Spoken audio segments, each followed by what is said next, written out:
சரிதானே. அடுத்தது நீங்க கொமானா ஒரு விஷயம் படிப்பீங்க, இந்த பிஓஎஸ் சொச் எல்லாம் படிப்பீங்க. சரிதானே. எப்படி வர போகுது இந்த மாதிரி மார்க்கெட் போகுது.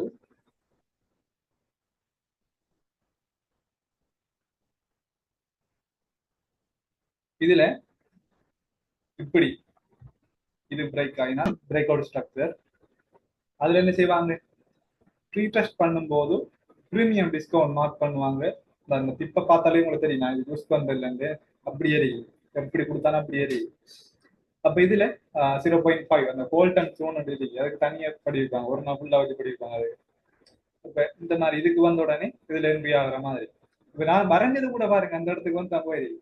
அது நோமலா டிப்பர விளக்கம் என்னன்னா, அது நீங்க எந்த சைட்டால இருந்து டிப் அடிச்சாலும் ஏதாச்சும் ஒரு போயிட்டு வந்து ரிகர் பண்ணி தான் போயிருக்கு.